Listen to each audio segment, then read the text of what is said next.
Right. Well, her argument for that is that she's been absolved of her sins. Been absolved. Yes, but she's not. She's not going to stop. At least that's the consistency we get from her latest interview. She did one, I think it was yesterday, maybe on Fox News, and she said that she's not going to stop because if she stops, then she loses her voice. So this is purely for attention for her. Let me get this straight. So she has no respectable moral ground whatsoever. No. But she's going to keep running her mouth just for the lulz. Is that, I mean, like... essentially. So she's not going to stop because she's trying to become a spokesperson for the evangelicals. And who was that Republican candidate who was standing right next to her? Well, Obama. No, but it was Huckabee and Ted Cruz. Yeah, Ted Cruz wanted to be. And I thought it was funny that you called him crazy, and then it harks back around to him going up with someone who he obviously didn't research it. Neither one of them did, but they would just stand behind it because it's something that people are talking about. It's popular, and they're just going to run over to where the media is. Because the Republican Party doesn't agree with, I think it's more attention seeking than but they're not going to spend time with that. That's not going to get votes. They're running in the Republican for attention, primary. Yeah, they want we support the Republican view of this Christian nation that gay marriage is wrong. Yep. This woman stood up for it. We stand by her. Vote for me. Yeah, that's what that is. Yeah, and I don't like Mike Huckabee. That's a whole other thing. Yeah. But I think who do you like in the Republican Party? We make this whole. Just curious. When they come up with better candidates, I'll start voting for them. Actually, there's one that I kind of like. Rubio, he's not bad, but he goes back and forth on his issues, and that's why I don't like Rubio. Rand Paul is kind of the one that I like. I'll give you that. And Kasich as well. They're a little bit more progressive. I like Kasich. But they still have majority of the Republican views, and then Rand Paul is just very. You can really just manipulate him. He's so timid. Yeah, that's funny though. And I didn't like Rand Paul when he first got elected. I was in Kentucky when Rand Paul got elected. When he was first running, he was the loudest motherfucker on the whole campaign scene. Yep. He screamed louder than everybody. And now all of a sudden, he's this timid child. I don't know if it's him kind of growing into someone more like his father, who his father is very quiet. But when it comes to sticking by an issue, no one's going to talk over his dad. I don't think Rand Paul's found that. He's found that kind of, I need to be more open and understanding of things. I need to look at things from a different perspective. He's trying to become a moderate. He's trying to become a more moderate Republican.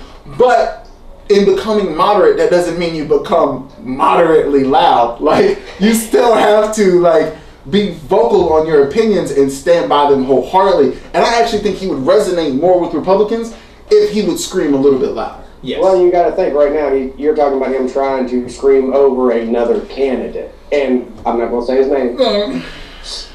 But it's hard. I agree. It is very hard. This is what I was going to say, is that we make this big argument in this country about radical Islamists. But we have people like Mike Huckabee and Ted Cruz who are radical Christians.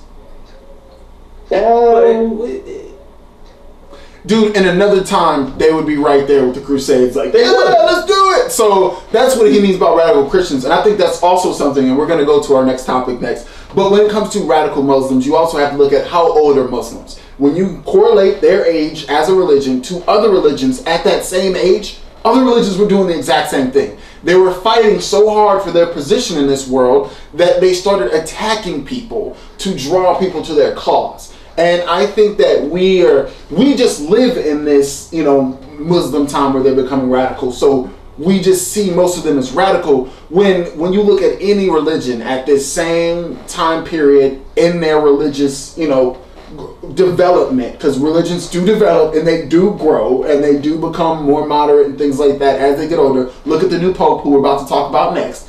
You will see that other religions have matured, in a sense, past that angry age. I think everybody, when they're in their early teens, was ready to fight at almost any point in time because they thought as a child. But as you grow older, you start thinking as a man, and that changes your outlook.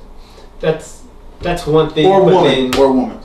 Another thing is, and I was looking into this because there was a whole other point that I was going to make earlier, but with the radical Islamists, their whole thing is, it's kind of like playing a game of Civilization on the computer. Their problem with America, for the most part, is that we keep invading in their territory. That's what they have a huge problem with, because they feel like we're trying to take over their land and possibly convert them. And for any nerds out there, that's part of it. We're going to do it here. That is part of it, but I'm just going to say, for any nerd who plays Civilization, and I say nerd with the utmost respect because I'm a huge nerd, when you invade somebody in Civilization, try to go back and do a treaty with them after that. Exactly. Especially after the third or fourth or fifth time you've invaded them. They are so mad at you that they will not even talk to you. They're like, why are you even here? Like, you're lucky we didn't kill your whole diplomatic convoy. Like, what are you doing? But like, even then, like, I get that we're over there taking the oil, and, you know, hell yeah, because I want the oil, but... You know, bad Chris. You're not supposed to say that. Oh no, political suicide. You know, but a lot of times it's just easy to blame America for everything wrong in the world. I mean, like, a lot of those guys, the way they get going, it's like, you know, there are countries in Africa where they are at a point where they have the worst inflation and the worst economical stability, like, just situation ever, and people are in just disarray, and the guy comes up and will be like, you know why we're having a hard time? Because it's not because I put you in this position, which I did. It's not because, you know, I promised you land for fighting, and then you came back and you have no land because I didn't have it to promise you, or because I just keep adding zeros to our money because, you know, no, America. You see, America doesn't want you to do well.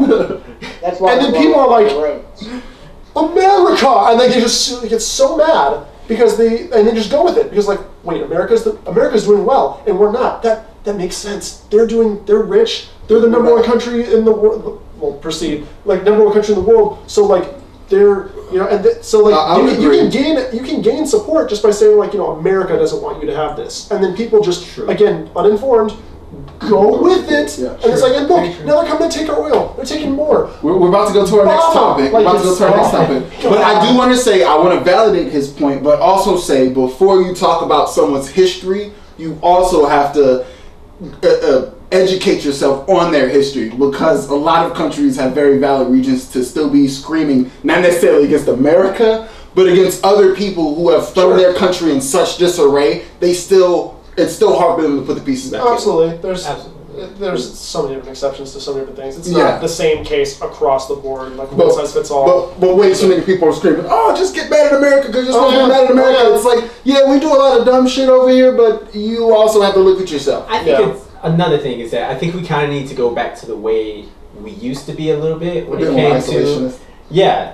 And we were, I think it was the sleeping lion, like, you didn't want to fuck with us. Yeah. We were off doing our own thing, and if you fucked with us, then we intervened in what you had going on. We cared so little, though. Like, we were apathetic. We were, but I think in the long run, like, so sensitive. But we also prospered our most in those times, too. Our did not boom until the World War. Yeah. Like, we were not considered much anything until after World War I, when our military might, you know, showed something to the point that Japan had to hit us on Pearl Harbor just to keep us out of, you know, the South China Sea. We came back with a vengeance, and, you know, that's where you actually got the sleeping giant. Yeah.